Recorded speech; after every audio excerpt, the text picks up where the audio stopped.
पिया के रंगून किया है वहाँ से टेलीफोन। बड़ी बड़ी आंखें, गोल सपाट गाल और चुलबुला स्वभाव। कहानी बॉलीवुड की उस एक्ट्रेस की जो सुंदरता में मधुबाला और वैजंती माला को टक्कर देती थी। बॉलीवुड की 50 से ज्यादा फिल्मों में इन्होंने अपनी अदाओं का जलवा बिखेरा।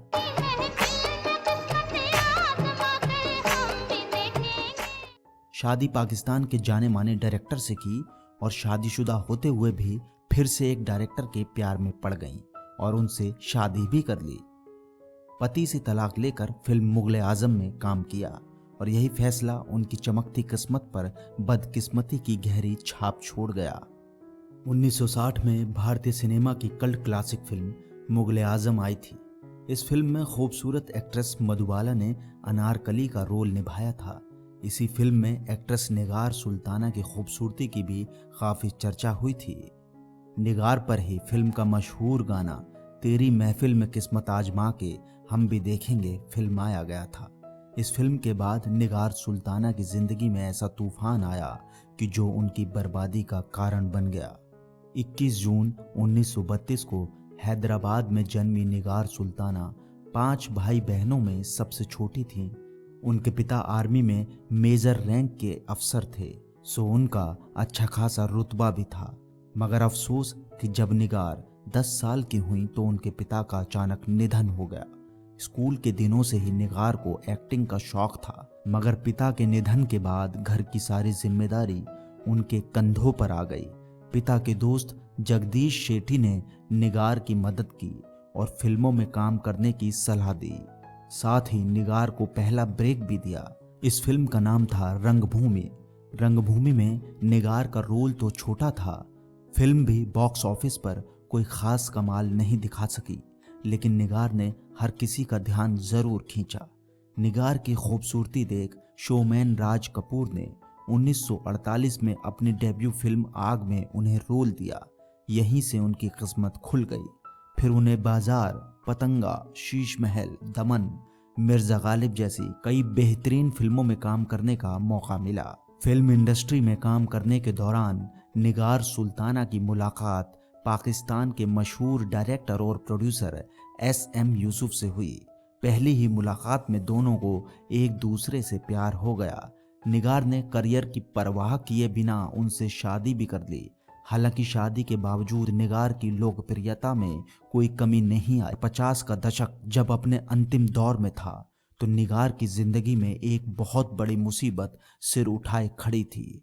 दरअसल हुआ कुछ यूं था कि 50 के दशक की मशहूर कथक क्वीन सितारा देवी निगार सुल्ताना की सहेली थी। सितारा देवी के पति मशहूर फिल्म मेकर के आसिफ थे, जो उस समय अपनी फिल्म मुगले आजम की तैयारी कर रहे थे। फिल्म में अनारकली के रोल के लिए मधुबाला और शहजादे सलीम के लीड रोल में दिलीप कुमार को लिया जा चुका था। अब बस के आसिफ को मुगल दरबार की डांसर बहार के रोल के लिए एक खूबसूरत एक्ट्रेस की तलाश थी। इसी बीच उनकी पत्नी सितारा देवी ने अपनी सहेली निगार का नाम आगे बढ़ाया। पहली ही मुलाकात में निगार की खूबसूरती से प्रभावित होकर के आसिफ ने उन्हें ये रोल ऑफर भी कर दिया, पर निगार के पति SM यूसुफ नहीं चाहते थे कि निगार इस फिल्म का हिस्सा बने।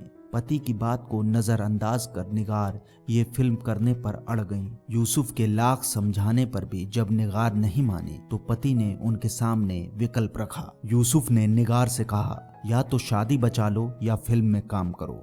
निगार ने यूसुफ को तलाक देने का फैसला कर लिया और तलाक लेकर मुगले आजम में काम किया। लेकिन इस फिल्म के साथ ही उनकी किस्मत उनसे रूठ गई। वो ऐसे कि शूटिंग के दौरान सेट पर के आसिफ के अंदाज को देखकर निगार सुल्ताना उन्हें दिल दे बैठी। के आसिफ भी निगार की खूबसूरती के दीवाने थे। जैसे ही फिल्म की शूटिंग खत्म हुई, पहले से शादीशुदा आसिफ ने निगार सुल्ताना से शादी कर ली और निगार उनके घर पर अपनी सहेली सितारा देवी की सौतन बनकर रहने के लिए आ गईं। सितारा देवी भी के आसिफ की दूसरी पत्नी थी। इस तरह से निगार उनकी तीसरी पत्नी बनी। इस निकाह से निगार ने बेटी हिना कौसर को जन्म दिया, जो आगे चलकर अपनी मां की तरह मशहूर एक्ट्रेस बनी। मुगले आजम में किए गए निगार के काम को काफी सराहा गया और फिल्म के गाने जो उन पर फिल्माए गए वो तो हिट हुए ही, निगार भी मशहूर हो गईं।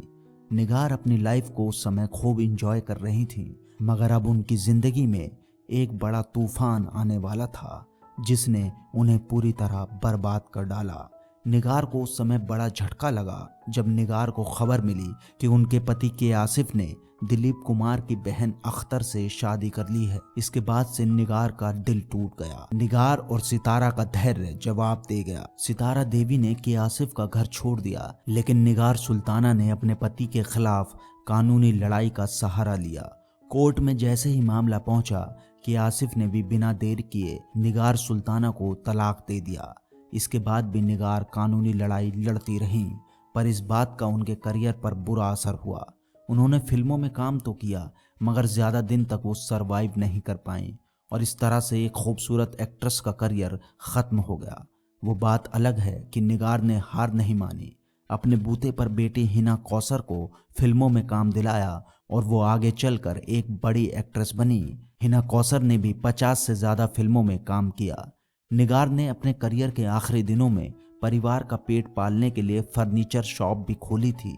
साथ ही वो कोर्ट केस भी लड़ती रहीं। 21 अप्रैल 2000 को निगार का मुंबई में ही निधन हो गया, मगर आज भी निगार को फिल्मों में किए उनके शानदार काम की बदौलत याद किया जाता है।